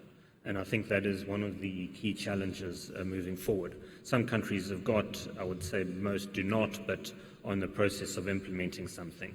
So I think that is one of the key things that hopefully will be delivered, you know, over the next year. There was a question, anybody can take it, on having open borders. Yes, regulation, but try to limit it. Open borders in that way, you get more startups coming into the system, more entrepreneurs. Maybe I'll just echo what Nick just said, and also on the China analogy. I think open borders are essential. Single market is essential. There's no way we can have Baidu, Tencent, or Alibaba with 54 national markets. And they're not just ICT markets, they're logistics, transport, and then every product market, etc. So that's absolutely critical, and technology can help open up. That was the early part of our discussion. One thing I'd like to be careful about it. I heard the word a number of times from the audience this morning, is protection. We live in a digital age, and a digital age thrives on innovation, on new ideas, on better tools. Protection takes the risk of shutting yourself off from that and being happy with basically substandard approaches. So I would be really focusing on creating that single market, on removing barriers to access, on increasing competition as the main driver, because innovation comes from competition. And surely we also need to put this whole policy and regulatory framework in place to protect data, to protect competition, etc. But these go together. So a word of caution, be careful about protection. And finally, I want to just develop what the gentleman from Sierra Leone said. and he really reminded us about the human development component. Yes, he said governments are very important, and he said governments provide the education. And this goes back to what was said earlier on. Innovation that's needed in Africa is strongly correlated to education and governments investing in research and development. So as we talk about a digital economy for the African continent, what is the key intervention that's needed? In 30 seconds, Elsie Kanza. 30 seconds, tight. 10 years ago, I was involved in developing a startup framework for Tanzania and also collaborating with the chief economist of the African Development Bank to look at a Startup Africa framework. At that time, the two main benchmarks were IHAB in Nairobi and CITI in Cape Town. Fast forward 10 years, we have over 420 tech hubs across the continent. And these are nurturing innovation. They vary in quality, that's not a problem. The more we support them, the stronger they will get. But I think we should not underestimate the role model effect of innovation when it comes to education. With traditional education, we looked up to lawyers, doctors, accountants. I think with innovation, we also need to be mindful about which are the role models that our young people can look up to, and then create the spaces where they can acquire that education, be it in the curriculum, through the main avenues, public education, or these alternative spaces that enable them to develop life cycles as entrepreneurs or by integrating innovation. Fatu, the key intervention. Well, it's a tough question, but I would say again, it's there's a mindset thinking of seeing opportunities and not threats. So, for instance, when I look at Etsy, it's the largest marketplace for designers worldwide, right? And you see Beyoncé wearing African designers, you see Louis Vuitton making collections with Pateo, so you see that there is a demand. But on Etsy, they have 45 million product shops since inception. Only 4 countries are represented. And like less than 10 sellers for 4 countries, out of which South Africa, Morocco, Ethiopia. Tech has an opportunity to level up the playing field and fast track for SMEs access to the same global markets, but we need you to bring the funding and maybe to help build capacity for the SMEs to leverage technology. DG Kone? I will say education. Because in Africa in general, the young generation, they tend to look for their role model. If you have a soccer player like a DJ Drogba in Cote d'Ivoire, they all want to be a soccer player. Yeah. If you have a Michael Jackson or a Davidoff in Nigeria, they all want to be a singer. So education education should be the model for us, because it's only through education the government will trust the startup and give them project. And if you scan the 54 African countries, you will see a disparity. You will see countries, they trust a startup. The entire country is governed by ICT developed by local startup. And you go to other countries, they don't at all. So it's based on the education. And if you go back 5, 10, 15 years, you'll find those countries where the startups are contributing heavily into the government development ICT, they started with the education. Nick? Thank you. Key intervention? No, I think that ultimately to realize the benefit of the digital economy, we need to make sure that data can flow easily, cheaply between all the countries and economies of Africa. Fantastic. And Pierre? Yes, so how do we achieve the digital single market? That's, I think, the big question. If you look at the European Union, they've done a remarkable job, but it's a journey. And that journey takes 10, 15 years or more. The EU hasn't completed that journey. They're still on the journey. So let's focus on what is that journey like for Africa? How do we break it down in digestible bits and make sure we go step by step to this truly digital single market that would benefit everyone so much, that would create this single market of over 1.2 billion people? Ladies and gentlemen, please join me in thanking our panelists for sharing their insights.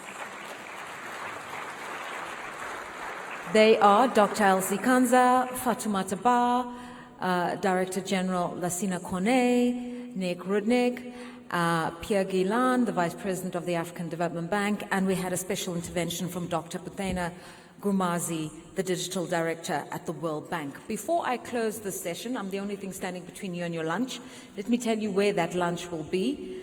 For those of you who are Platinum subscribers, please go to the Auditorium Club. Auditorium Club for Platinum guests, and then lunch for everybody else will be served at the Lada restaurant inside the Radisson Hotel. Lada restaurant at the Radisson, or on the side of the Radisson Hotel. I think it's this one at the entrance when we come through. I think we'll convene again at 1:30 when you're going to break, or 1:30, yeah? That's an hour from now? Okay, let's convene in an hour when we'll then be breaking for various sessions. See you again later, and thank you for your time.